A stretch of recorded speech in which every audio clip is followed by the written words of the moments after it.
టాలీవుడ్ లో తెలుగు హీరోయిన్ల కంటే ఒకప్పుడు బాలీవుడ్ హీరోయిన్లే ఎక్కువ ఉండేవాళ్ళు. కానీ ఇప్పుడు ఆ ప్లేస్ ని కన్నడ, మలయాళ హీరోయిన్లు రీప్లేస్ చేస్తున్నారు. అందులోనూ రీసెంట్ గా వచ్చిన హీరోయిన్లు ఫ్రెష్ కాంబినేషన్స్ తో టాలీవుడ్ స్క్రీన్ మీద ఫైర్ సెట్ చేస్తున్నారు. మరి కన్నడ, మలయాళ హీరోయిన్లు తెలుగులో చేస్తున్న సినిమాలేంటి?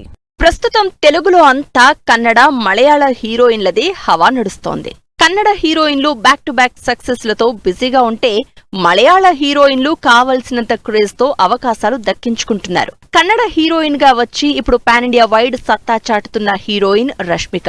సౌత్, బాలీవుడ్ లో వరుస పెట్టి సినిమాలు చేస్తున్న ఈ ముద్దుగుమ్మ వరుస పాన్ ఇండియా మూవీస్ తో ఇప్పుడు టాప్ హీరోయిన్ అయిపోయింది. ప్రస్తుతం ద గర్ల్ ఫ్రెండ్ రిలీజ్ పనుల్లో ఫుల్ బిజీగా ఉంది రష్మిక. రష్మిక తర్వాత ఆ రేంజ్ లో క్రేజ్ ఇమేజ్ సంపాదించుకుంటున్న హీరోయిన్ శ్రీలీల తెలుగులోనే కాకుండా బాలీవుడ్ లో కూడా బ్యాక్ టు బ్యాక్ మూవీస్ చేస్తోంది.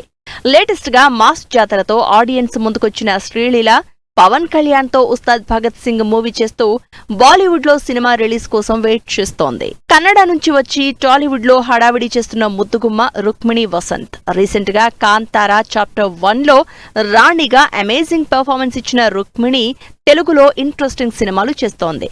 ఇప్పటికే ఎన్టీఆర్, ప్రశాంత్ నీల్ కాంబినేషన్ లో తెరకెక్కుతున్న డ్రాగన్ సినిమాలో హీరోయిన్ గా ఛాన్స్ దక్కించుకుని మిగిలిన సినిమాల అఫీషియల్ అనౌన్స్మెంట్ల కోసం వెయిట్ చేస్తోంది. కేజీఎఫ్ తో క్రేజ్ తెచ్చుకున్న శ్రీనిధి శెట్టి తెలుగులో 2 ఇంట్రెస్టింగ్ ప్రాజెక్ట్స్ సైన్ చేసింది.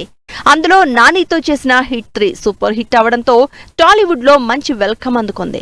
రీసెంట్ గా సిద్ధు జొన్నలగడ్డతో తెలుసు కదా అనే బ్యూటిఫుల్ లవ్ స్టోరీతో ఆడియన్స్ ముందుకొచ్చిన ఈ క్యూట్ హీరోయిన్ వెంకటేష్ త్రివిక్రమ్ సినిమాలో హీరోయిన్ గా మరోసారి తన పర్ఫార్మెన్స్ చూపించబోతోంది. చేసింది తక్కువ సినిమాలే అయినా తెలుగులో మంచి క్రేజ్ తెచ్చుకున్న హీరోయిన్ ఆషికా రంగనాథ్. ఆషికా పర్ఫార్మెన్స్ కి ఫిదా అయిన మెగాస్టార్ తన అప్కమింగ్ మూవీ విశ్వంభరలో ఛాన్స్ ఇచ్చారు. ఈ సోషో ఫ్యాంటసీ మూవీలో త్రిష మెయిన్ హీరోయిన్ అయితే ఆషికా మరో హీరోయిన్ గా చేస్తోంది. దీంతో పాటు రవితేజ అప్కమింగ్ మూవీలో హీరోయిన్ గా మరో ఛాన్స్ దక్కించుకుంది ఈ ముద్దుగుమ్మ.